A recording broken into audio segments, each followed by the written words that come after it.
What's up, everyone, and welcome to the Real Ones Canes podcast. He is Cam Underwood. He is managing editor of State of the U.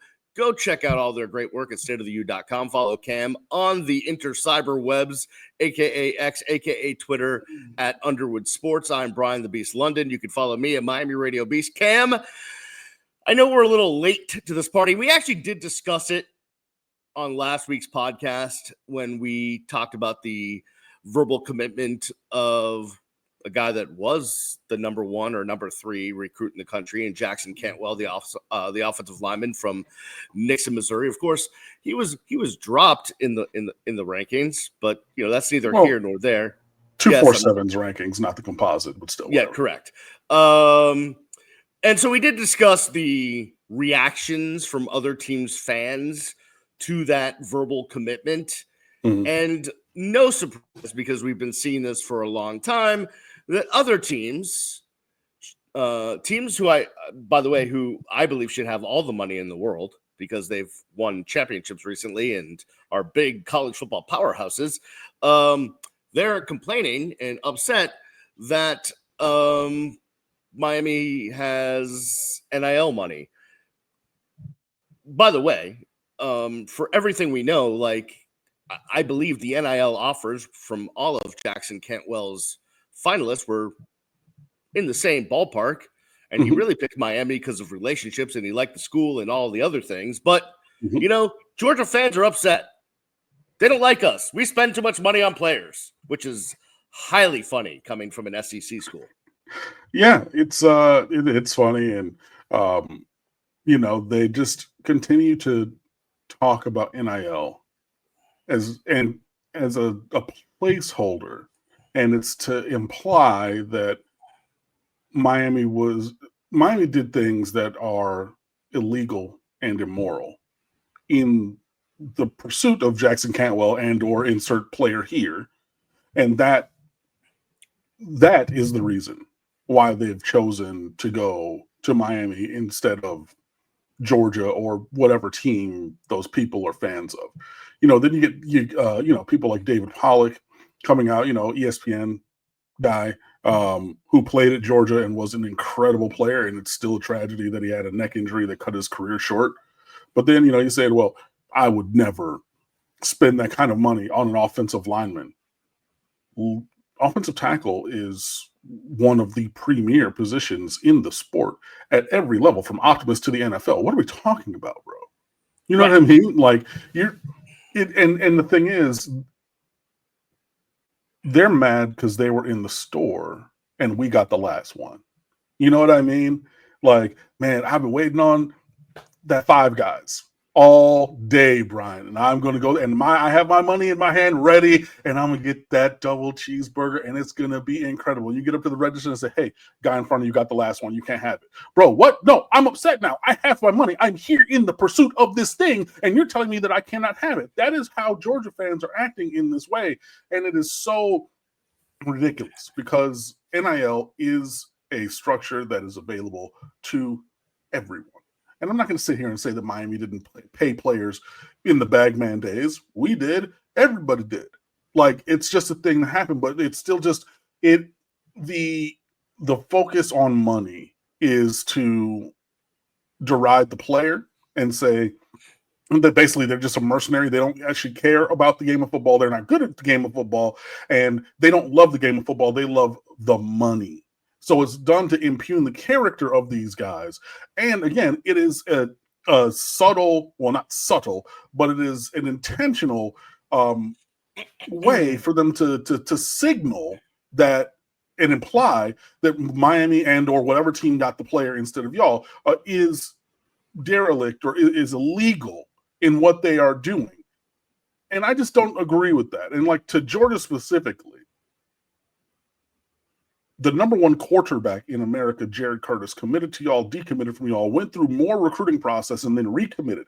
5-star quarterback from Nashville. There was no NIL there, right? It's just, when a guy goes somewhere else, then it's NIL. That didn't happen. You know what I mean? It's just it's so selective, and it's just. I'm going to wrap myself up here, but it's been an intentional talking point by so many people outside of Miami relative to Miami in the world of recruiting for so long that I cannot look at it as anything other than intentional. I have a few thoughts. Please share. One, we live in a world now that is far different than the college football world that you and I grew up covering, watching, enjoying. And part of the new world of college football is NIL deals. And that means that your school needs to figure out how to pay these salaries, right? Because that's just part of the deal. If I were a fan of a school that has won national championships recently, that is a part of the conference that makes the most money, that has, a huge fan base that covers an entire state and further, I would be upset if for some reason I thought my school couldn't match the funds of that, not tiny, but smaller school down in South Florida that is in a weaker conference that doesn't make as much money and doesn't have the fan base that's as big or the alumni base that's as big. I would be upset that we're not competing with that if that's what I thought the problem with is. That's one. Two, you can't tell me that Georgia never came down here to South Florida and grabbed some players out of our backyard by means of however they do it. However they got those players to go to Athens from South Florida, however they did it, whatever. You can't tell me they didn't do that. And thirdly, let me see if I can make an analogy. You mean to tell me that these schools that we all know were doing things outside of the up and up in order to secure players, i.e., Mark McGuire and Sammy Sosa hitting dingers because they were juicing, which was not legal, but hey, they found a way around because they were using this cream and blah, blah, blah, and the testing and all the stuff. They found a way to get it done. And so they were able to hit all the home runs. And now those guys are, let's just say Mark McGuire and Sammy Sosa were still playing, and they started complaining because now steroids are legal. Guess what? If it's legal, then we're all in the same boat now. Can't complain. Those are my thought processes. Yeah, I mean, thank you for sharing. And I mean, it's just, yeah, it more shines a light on, again, I think the intent of others. Like it's been such a coordinated effort by opposing teams to talk about Miami's money and to leak stuff out there. And I'm 99% sure that, when all of those numbers and, talking about Jackson Cantwell being a money grubbing bastard, basically, before he committed, those were leaked from Georgia. Like Miami, we don't talk about the money. We be about it. You know what I mean? Like, that there are, players who have left Florida, players that have left Wisconsin, players that have left all kinds of places because they were promised money and not paid it. Miami has not had a bill come up and be like, well, we're not going to abide by what we agreed to. Now, are there players who left because they were like, hey, we would like a little bit more money, and said, I don't think that you've earned that or whatever? Sure, fine. But everybody talking about, well, Miami this, Miami that, and basically if he doesn't go here to Georgia, then it's about the money. And then Jackson Cantwell calling out Pete Nakos from On3 by name specifically at the press conference after his commitment, because that was a person who said that. And he was like, I know, like, that's something that you want to push, but that's just not true, right? But I don't fault Nakos for reporting it, but I do fault that who leaked it and how. You know what I mean? And then, I mean, to that point, this is a larger issue, and we can think of many a player that, hey, Xavier Lucas, Miami tampered and they did things and, whatever to get him away from Wisconsin. is what Wisconsin says, right? You can look at guys in the first big recruiting class, like even a Francis Mauigoa. People are like, well, why would he go there? It's like, well, Mark Cristobal's been an incredible recruiter since his time, like always and forever. He had all-pro players in Jonathan Cyprian and T.Y. Hilton at FIU football, bro. Like, this guy knows how to recruit. He knows how to, do this. But I even saw something going away from Jackson Cantwell and extending out what I'm talking about this being just the default drop back, thing that people will say when recruiting against Miami, even though, again, Mario Cristobal and company have a very long and decorated history as recruiters. There's a player in this class, 5-star-ish defensive tackle, used to live on the west coast of Florida, now has moved into South Florida, plays for moved to a powerhouse team in South Florida. And there are teams all over the country recruiting this player. And his name is James Johnson. He plays defensive tackle. He used to be from Clearwater. Now he's at Miami Northwestern. And I saw a screenshot from Texas's On3 website where their writer said, I checked in with sources. There's already been down payments made, which would violate the structures of NIL. So now you're saying that there's illegality and immorality, and saying the money has already been promised and paid to the extent where if this player does not go to Miami, then something's crazy. Which then says, okay, Texas, who has 57 million, 11, websites and television and all that stuff, they're saying from now, last week in May, when I saw this, there's no need for you to consider this player going anywhere else, including here to Texas, where we've already recruiting him, because of the money that Miami is paying him, not only within the structures of NIL, but outside of those structures. This is a thing that I recently saw. This is not exclusive to Jackson Cantwell. These things happen all of the time. Now, I hope that this player goes to Miami. I'm very hopeful for that. But what they've done, again, is to impugn the character of that young man already months away from any kind of commitment, because it's the middle end of May here, but he's not committed and still has visits upcoming. But you're putting that out there to stem the tide already. And there's a measure of PR in the world of college football. So now your websites can talk about it. Now your blogs and your podcasts like you and I for Texas or for Georgia or whomever will talk about that. And that can be the cover that's given, as opposed to like, hey, we recruit really well. And also as well, in addition, leverage the structures of NIL that are legal for everyone. We just happen to be better at it. So now we're going to go and complain about game results because of NIL. Like, it's frustrating and upsetting. It's even more funny coming from Austin, where they have arguably the most valuable college football team in the country, depending on the year. They're always in like the top 5. But as it comes to revenue and money and all the things they bring in, Texas is always at the top. I would be embarrassed if I was a Texas writer or fan claiming that Miami has somehow outspent me on anything. Like right. not just a player, but like literally anything.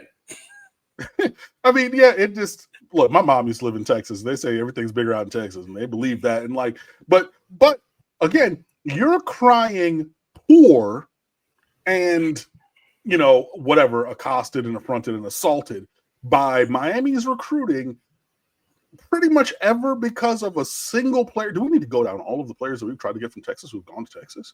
Because the list is long. Like, there have been plenty of dudes, right? But this one, and you're already.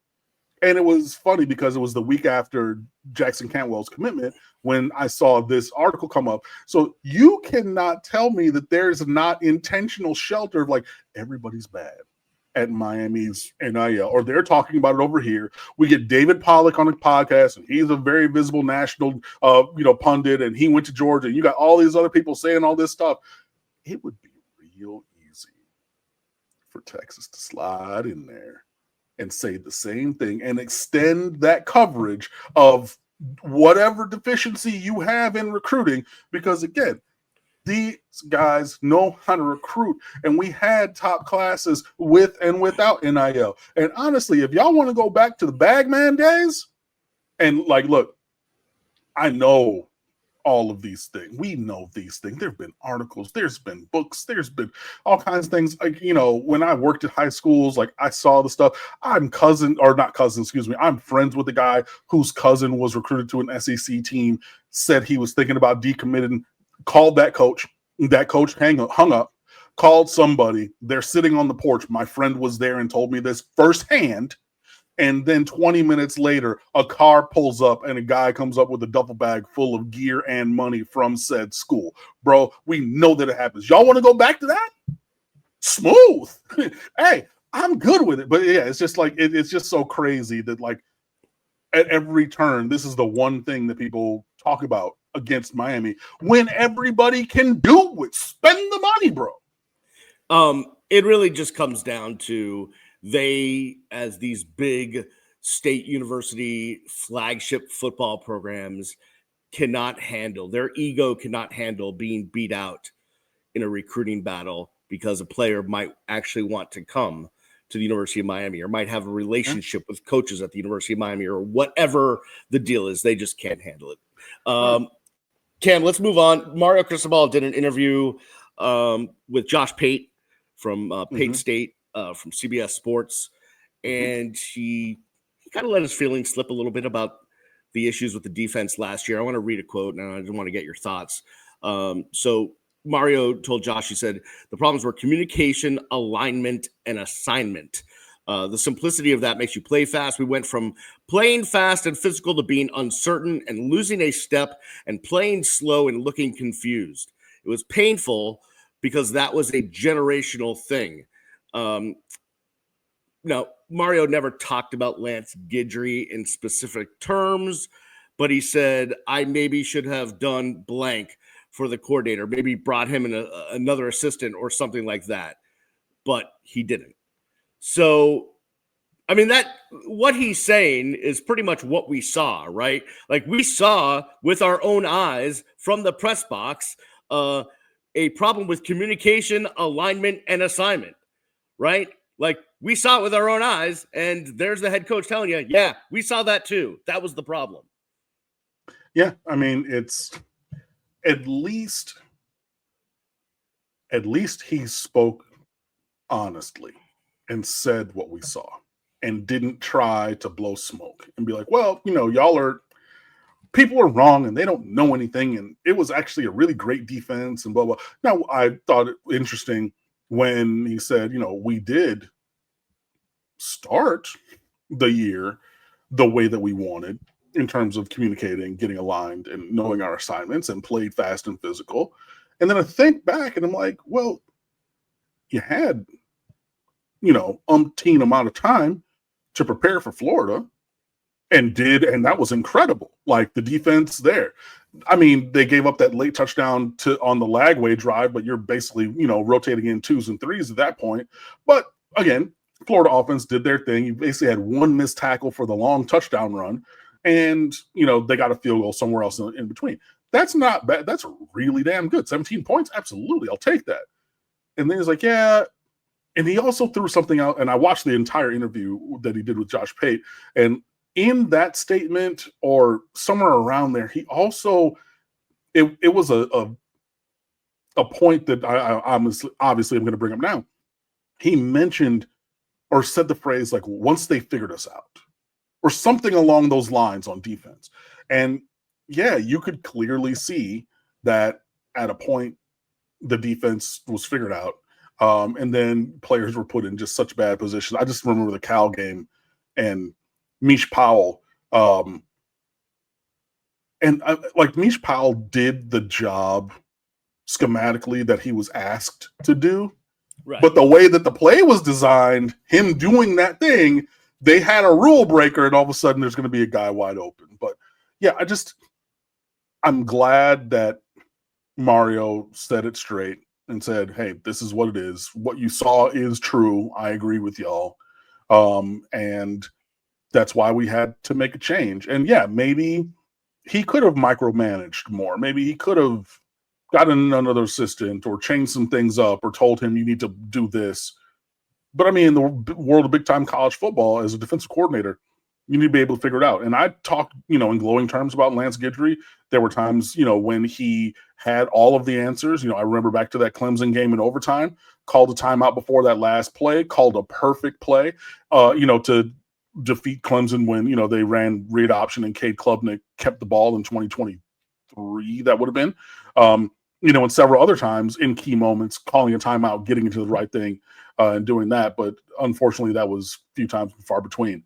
But yeah, I'm hopeful then. Part of the other thing that Mario said, he was talking in glowing terms about Corey Heatherman, the new DC, about just his demeanor as a person, his demeanor as a coach, what he brings, and schematically what we're supposed to expect.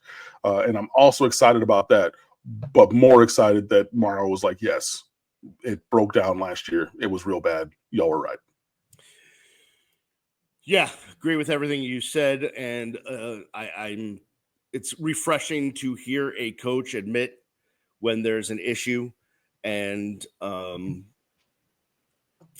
we've seen in the past. There's plenty of examples I could give you of Miami head coaches being stubborn about having to make changes and not doing that. I have a couple names in mind. I will keep them to myself. But before you go on, I want to say or ask you, so this is now the third defensive coordinator in 4 years under Mario Cristobal here in Miami. My question to you, Brian the Beast London, yes, how confident are you that this move takes Miami's defense in the direction it needs to go to be able to compete for the college football playoff, ACC championship, to compete at the highest level of the sport? How confident are you? I don't know how to answer that, because I could tell you based off of the hour of kind of fake playing during a spring game, plus the reputation of the new defensive staff, plus things I may have heard that they're heading in the right direction, but you really don't know until you see them line up on the field against another team, right? So are you hopeful? Even do you believe that it can go in that direction, or is this something where you're like, oh my god, they brought in some random jabroni, they're trying to dress up, put lipstick on a pig, it's still going to be crazy, whatever next year? Just give me what your thoughts are. Well, like initially when they made the hire, I was a little weary because I like shiny things. I like really well-known shiny things. See, right? The Funko Pops sitting behind you. I get it. Yeah. So when it's not a big name shiny thing, I'm a little suspect. Okay. But then again, I thought Josh Gaddis was a well-known shiny thing. That didn't work out for us. Didn't. Right? So and Shannon Dawson wasn't he was, I guess, he was kind of like a coveted offensive coordinator, but again, wasn't coming in from Ohio State or Alabama or what have you. So you could get proven wrong in both directions. I everything I've heard tells me that we're heading in the right direction, but I don't know that. Am I hopeful? Yes. Am I overly optimistic? No, but generally speaking, I'm never overly optimistic because, as I've said many a times, my life is filled with anxiety and worry. So that's where I go. Okay. All right. I was just wondering, because you were talking about it. So, all right. I hear you on that. I'm hopeful that, things are going to go in the direction that we need them to. But yeah, it remains to be seen. So, I guess we'll see in a couple months. We're going to take a break. We have to discuss the elephant in the room on the other side. UM baseball was fun for about a month, and then it wasn't. We'll get to that on the other side and more. You're listening and watching the Real Ones Canes podcast. Welcome back to the Real Ones Canes podcast. He's Cam Underwood. He's managing editor of State of the U. Follow him at Underwood Sports. I'm Brian the Beast London. You can follow me at Miami Radio Beast. Cam, before we get to the next segment, stateoftheu.com, some great articles up there, including keys to victory for every Miami Hurricanes game in 2025 by Justin Dotavio. So we're getting out ahead of it. We're really getting in there. We're really starting to move forward. Hey.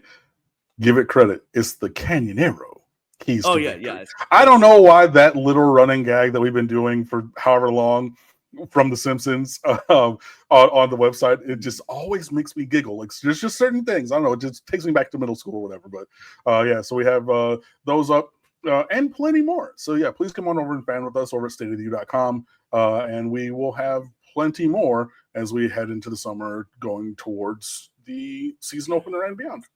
Yep, no doubt about it. All right, let's just get into baseball. They had a great April. Things didn't go well in the last two series where they got swept in one of the series and only won one game in the last series. There were some blowouts and went into the ACC tournament. You had hope. Hey, they got matched up against Cal. Cal is really not good at the baseball. They're not known as a baseball powerhouse. They're traveling all the way across country. They're going to play a really early game. They're going to not feel right playing baseball at this time because their body clock is off. And the University of Miami got run ruled, losing 12-2 to the Cal Bears. And I was throwing things, like literally sitting in my house. I wasn't watching the game because I was in the middle of working, but I had the game cast up on my computer. And as the runs kept, I just was like throwing pens, throwing papers off my desk. It was ugly. And I had no words. Do you have any words? I'm done with them.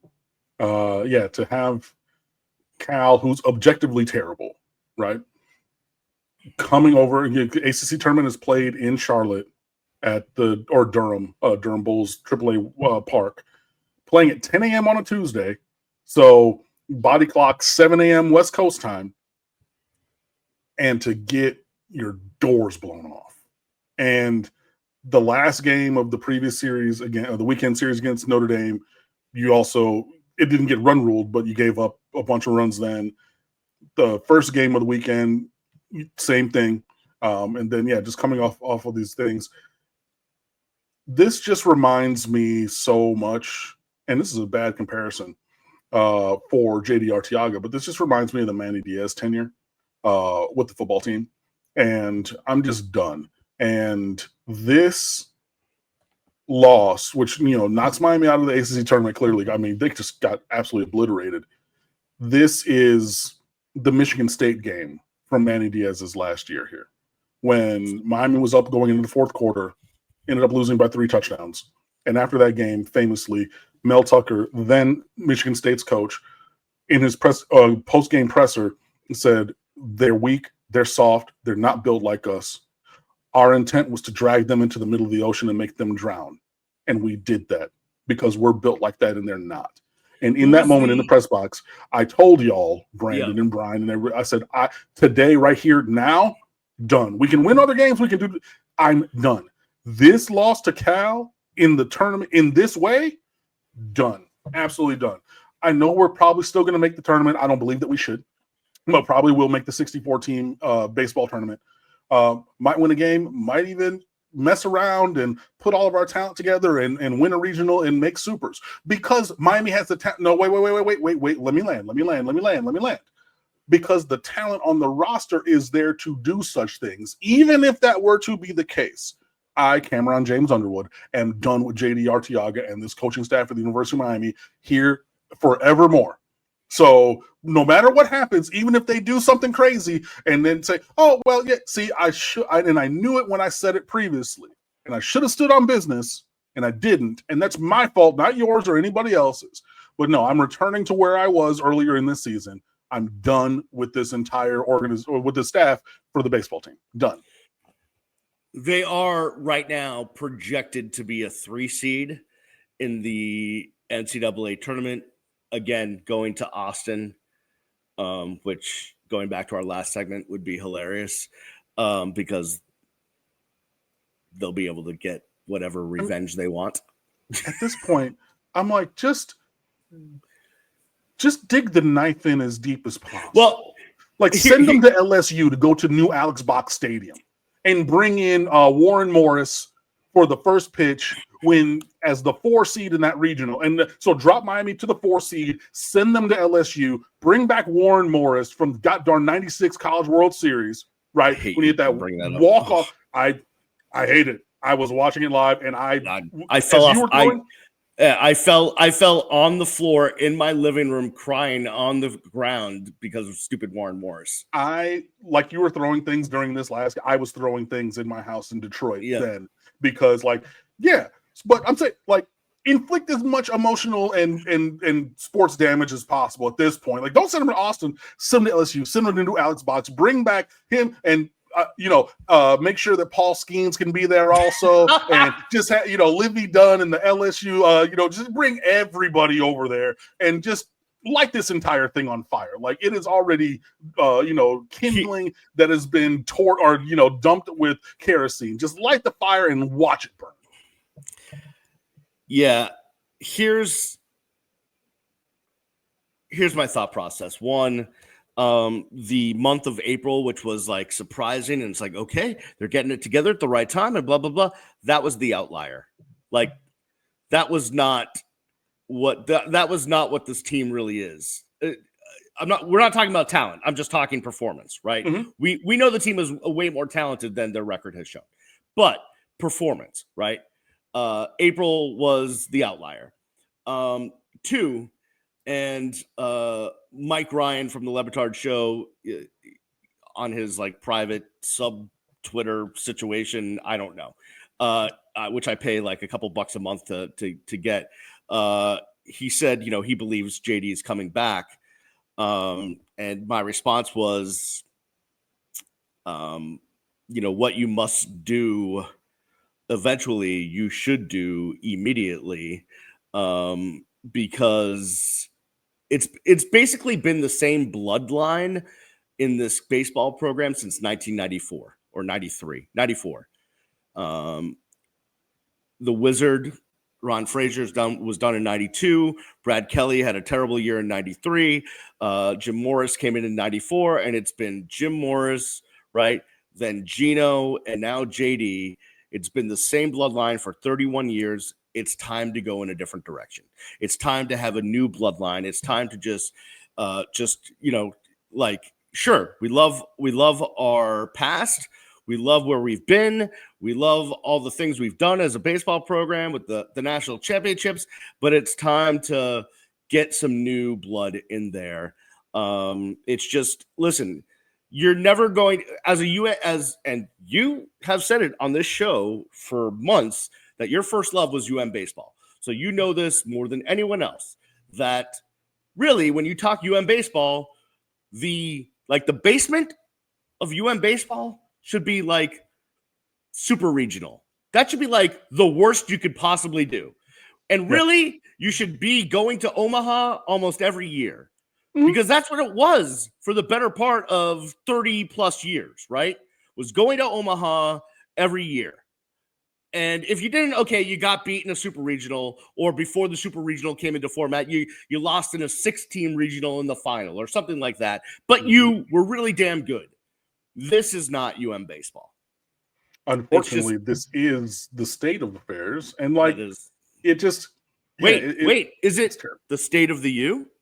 No, that's a great website that you and everybody else should be going to. But yeah, it's just like Miami, we had the longest streak of consecutive years making the tournament, and then lost that, and then Florida State tied it and then broke it, and then they also missed it. So, screw them and everything, which is great. But even the basement level, so even the subfloor, right? You're just like, fine. Even if we fall on hard times, we're still making it to the tournament. We're still hosting a regional. You know what I mean? Like, that's like the very low level, of what's acceptable is just fine. Cool. We didn't get a national seed. We're probably, still way up there, host a regional and whatever. And then, we're not even doing that. So it's just, and there were opportunities if, maybe we were swifter on the Jim Morris and, end of his career and said, hey, you don't got to go home, but you do got to get out of here, and then you look at other guys. I mean, I have personal friends from Detroit who played for Greg Lovelady at Wright State, and they were a team. They went to the tournament for years. They would open up in SEC country. They in win series at. They won one at Vanderbilt. They won one at LSU. LSU. They won at Ole Miss. They would go into these great places to start the year and win baseball games. Right now, I know that it hasn't gone 100% perfectly for Greg Lovelady, but when he was on the upward trajectory, and at that point, you had the opportunity to go there and get him. And like I said, I knew guys, still know guys who played for him, and I would talk to them. And we're like, he wants to go there. And Greg Lovelady, who was career backup catcher here at Miami, but was on championship teams. You know what I mean? Could have gone that direction, but no, you want to. Well, we don't want to get rid of Jim, and we want to see that. And then obviously the Nepo baby situation with the next coach, and then JD Arteaga, again, a legendary player whose numbers retired here and performed really well, but it's just this is a shadow of Miami Hurricanes baseball as I knew it and grew to love it. And I'm done. So no matter what they do, he got to go.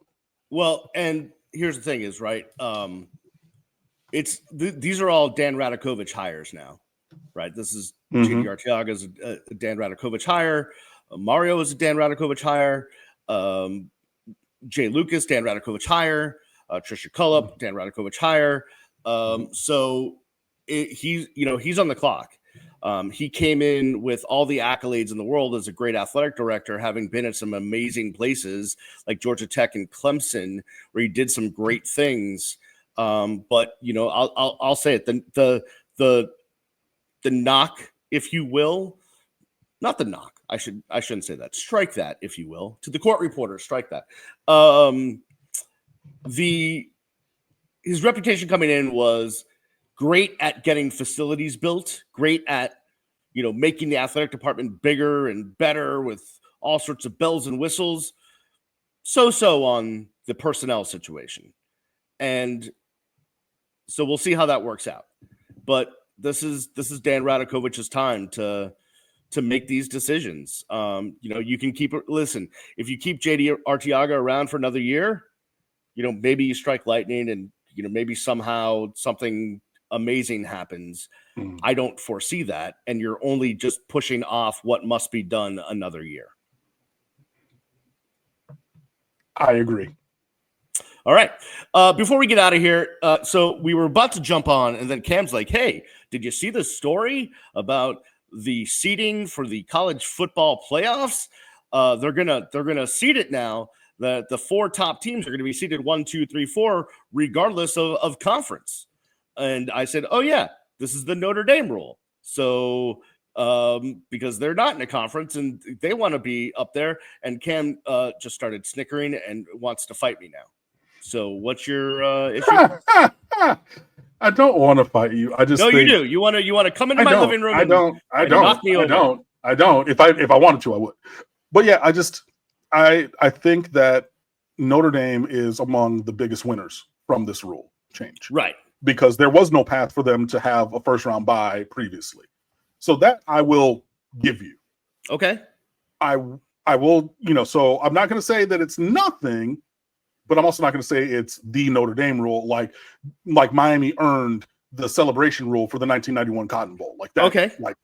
So that was where my brain went with it. I think that this is really going to play out in terms of the two conferences that are trying to cannibalize the sport, really, and being Big Ten and SEC, because they were the teams, or last year, that would have had teams up there, or conferences that would have had teams, multiple teams in the top 4, but didn't, because of the previous iteration of the rule. So, yeah, I think that this is a good step. Why are we playing these rankings versus seedings games.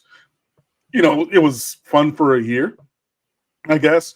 And sometimes, you know, you do have to take that thought experiment and put it into action and see what happens. And I don't even hate the fact of like the thought of what it could have, of what it was, right? Of thinking the difference between rankings and seedings will probably be negligible, but whatever. But then, yeah, teams lose. And then it was nearly a worst case scenario for them. And said, oh, shoot, this is what can happen. Yeah, no, we can't do that. It puts more power into the hands of the pollsters, which I don't necessarily love. But yeah, so it just, I think that, yeah, Notre Dame is among the biggest winners for sure because it opens up a first round bye. But we're going to beat them on August 31st anyway, so they're not going to get it. There you go. And, you know, after that, we go forward. So that was my only thing is it's not necessarily exclusive to them, but they are among the biggest winners from it. But yeah, as well as the SEC and the Big Ten. Exactly. That was my point, along with those conferences, because they're trying to have multiple teams up there.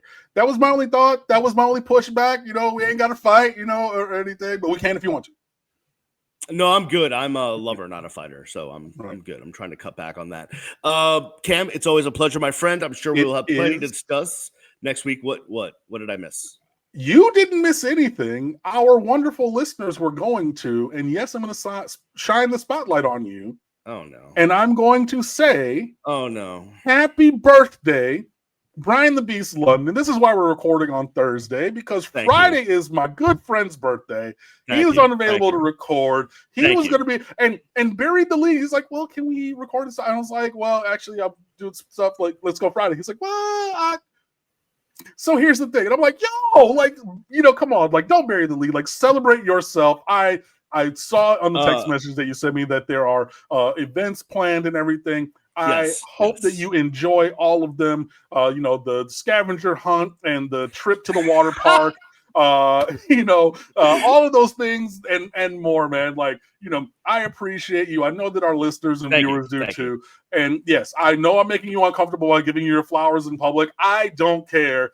From me to you, from all of us to all of, well, the individual of you.